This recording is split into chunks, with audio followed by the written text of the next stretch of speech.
¿Qué tal amigos? En este programa de Yo Empresa vamos a aprender acerca de los costos y gastos.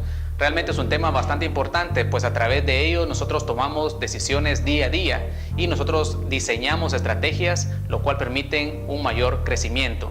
Muchas veces en nuestro medio observamos muchos empresarios que no cuentan con una información detallada acerca de los mismos. Así que en este programa vamos a aprender algunos principios básicos y vamos a aprender a cómo estructurar dichos costos. Así que iniciamos.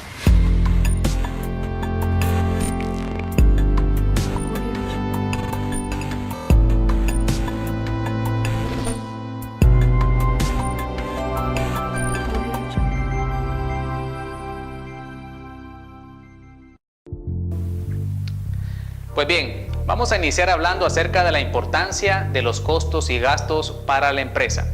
Y en primer lugar, es importante para establecer precios. No podríamos hablar de fijar un precio si no tenemos información acerca de cuánto nos cuesta nuestros productos.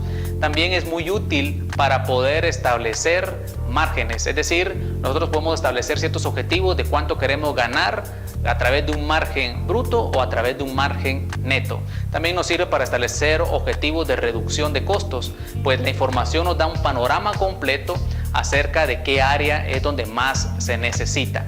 También nos sirve para evaluar la rentabilidad, ya sea por producto o por tienda.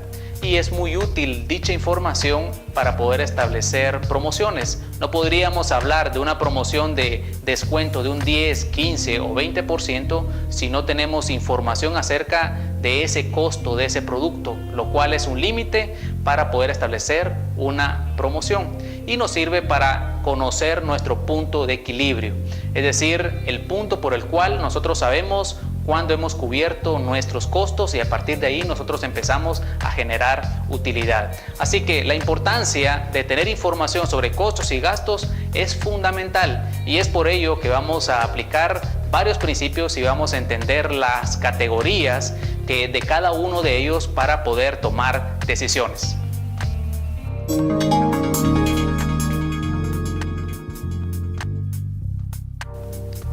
Cuando hablamos de clasificación de costos, podemos entender que hay dos tipos. En primer lugar, los costos fijos. Debemos de entender que son costos fijos aquellos que no tienen relación directa al volumen de producción y venta. Y también existen los costos variables y son aquellos que sí tienen relación directa con el volumen de producción o venta.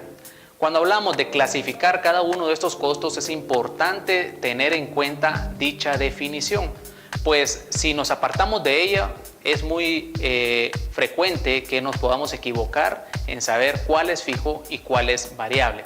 Por ejemplo, cuando preguntamos la energía eléctrica, ¿qué tipo de costo es? ¿Fijo o variable?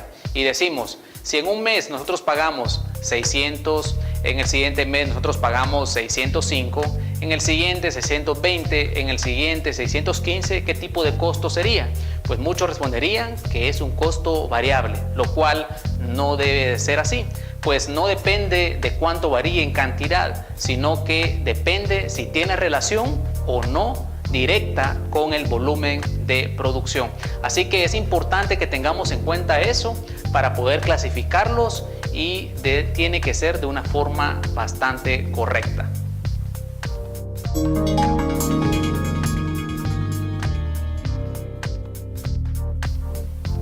Cuando hablamos de costos fijos, decíamos que son aquellos que no tienen relación directamente proporcional con el volumen de producción o venta.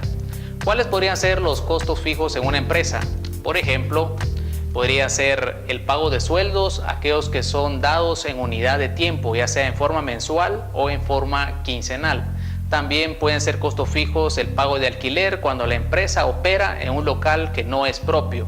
También pueden ser costos fijos el pago de energía eléctrica, el pago de teléfono, el pago de agua, el pago de la televisión por cable, por ejemplo, es decir, todos aquellos costos que están dados en unidad de tiempo, lo cual significa que no depende si se venda o no dentro de la empresa, siempre se van a incurrir en ellos.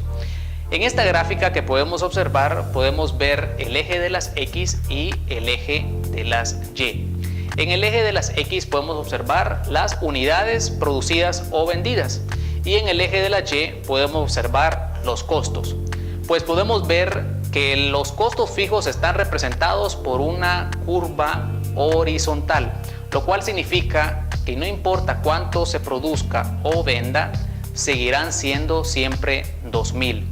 Por ejemplo, si producimos o vendemos 0 unidades en este mes, pues los costos fijos serán de 2000.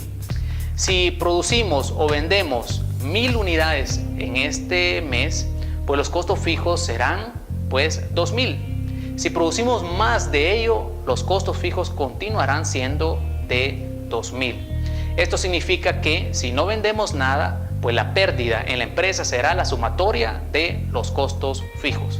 Entender los costos fijos es muy importante porque a través de ello podemos beneficiarnos de las economías de escala, lo cual significa que a mayor volumen de producción, los costos fijos se van diluyendo entre cada unidad producida hasta ser un costo totalmente irrelevante. Como podemos observar en esta tabla, podemos ver que si los costos fijos son de 2000 y producimos una unidad, pues los costos fijos unitarios van a ser de 2000. Si producimos 2 unidades, serán de 1000.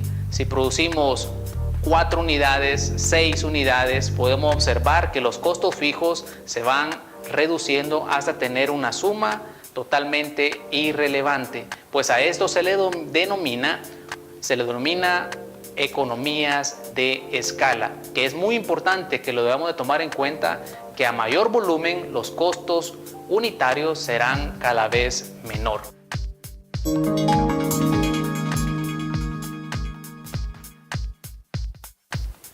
Ahora hablaremos de costos variables y decíamos que son aquellos que sí tienen relación directa con el volumen de producción y venta, lo cual significa que a mayor volumen, pues mayor costo variable y a menor volumen, menor costo variable.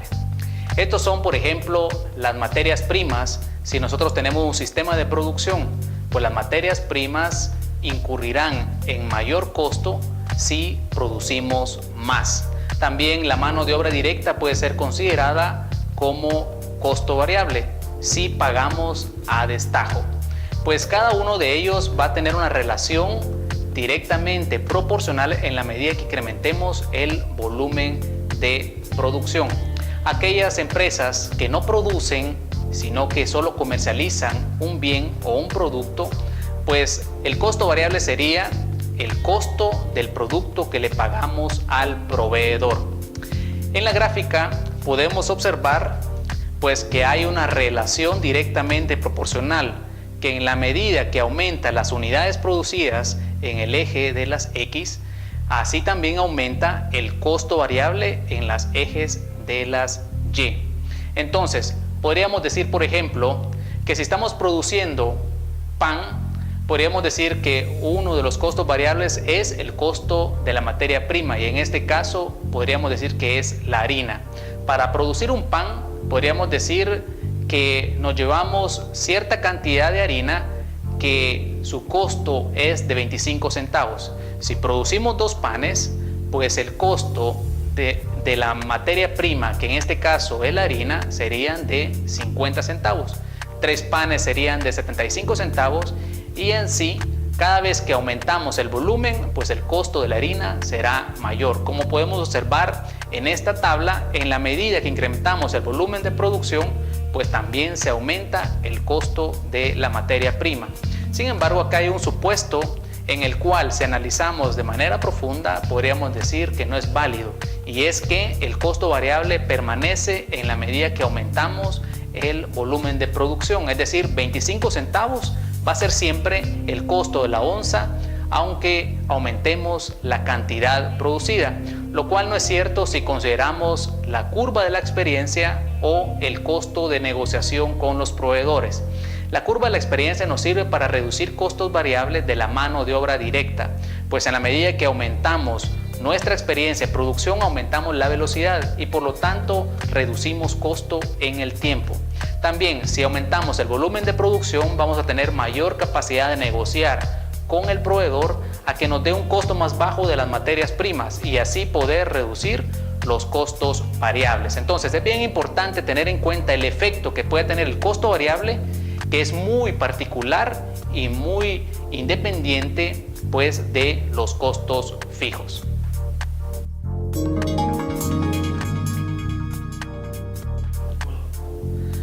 Cuando hablamos de costos totales, pues sabemos que primero debemos de calcular los costos fijos y los costos variables.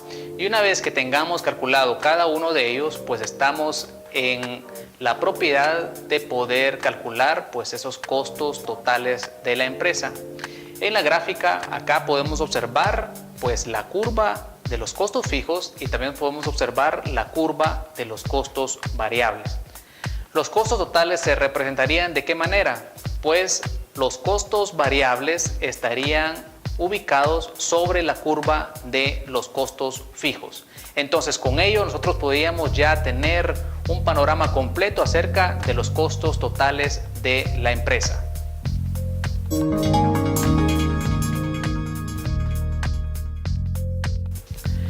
Para calcular el punto de equilibrio, pues es importante poder establecer un precio y con base a ese precio poder establecer la curva de los ingresos. Los ingresos se calculan por la relación entre el precio de venta por unidad y la cantidad de unidades. En base a ello nosotros podemos establecer una curva de ingresos. En esta tabla podemos observar que si nosotros vendemos un pan en 60 centavos, pues nuestros ingresos serían de 60 centavos. Si vendemos 2 panes serían de 1.20. Si serían 3 panes, pues obtendríamos 1.80 y así sucesivamente. En la medida que nosotros incrementamos el volumen de venta, así también se incrementará nuestros ingresos, tal como podemos observar en esta gráfica, que al igual que los costos variables, la relación es directamente proporcional. ¿Por qué? Porque en la medida que aumenta una variable, también aumenta la otra. Entonces, una vez que nosotros hemos establecido la curva de los ingresos, pues ya podemos establecer el punto de equilibrio. En esta gráfica ya podemos observar la integración de todas las curvas. Podemos observar los costos fijos, podemos observar los costos variables, podemos observar los costos totales. Podemos ver que el punto de equilibrio es la interacción entre dos curvas, la curva de los costos totales y la curva de los ingresos. Entonces, para ello podemos interpretarlo de la siguiente manera. Abajo de ese punto de equilibrio, cualquier producción o venta que hagamos va a generar pérdida para la empresa. Arriba de ese punto de equilibrio va a generar ganancia. Un pan que se venda adicional a ese punto de equilibrio, pues sabemos que ese pan generará ganancia. Hay otros factores importantes. Cualquier pan que nosotros vendamos, es decir, a un precio de 60 centavos, sabemos que su costo variable es de 25 centavos. Significa que el margen bruto será de 35 centavos. Por cada pan que nosotros vendamos vamos a ganar 35 centavos. ¿Para qué nos va a servir esos 35 centavos? Pues nos va a servir para cubrir nuestros costos fijos.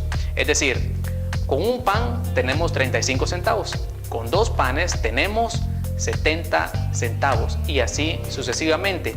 La pregunta sería, ¿cuántos 35 centavos necesitamos para cubrir el costo fijo de 2.000? Lo podemos obtener con una simple división. 2.000 dividido 35 centavos, pues nos va a dar el punto de equilibrio, que son de 5.714 unidades.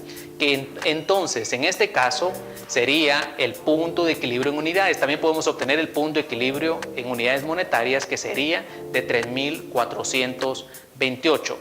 Con obtener un punto de equilibrio podemos obtener el otro, es decir, si tenemos 5.714 unidades, lo multiplicamos por el precio y con eso tenemos el punto de equilibrio en unidades monetarias o en ingresos. Y otro punto que debemos de tomar en cuenta es que cualquier pan que nosotros vendamos arriba del punto de equilibrio, pues el margen bruto se convierte en un margen neto. Es decir, los 35 centavos que nosotros obtenemos arriba del punto de equilibrio se vuelven en utilidad directa, se convierte en utilidad neta. Así que amigos, este es el tema de los costos fijos y los costos variables, que es muy importante que nosotros debamos de tenerlo en cuenta. Es importante tener la información detallada. Muchas empresas hacen uso de algún software, lo cual hay un momento para hacer uso de él. Antes nosotros debemos de sistematizar cada uno de estos elementos. Así que si deseas aprender un poco más, ya sabes, esto es Yo Empresa, soy Alex Calderón y ya sabes que puedes visitarnos en cualquiera de nuestras redes sociales.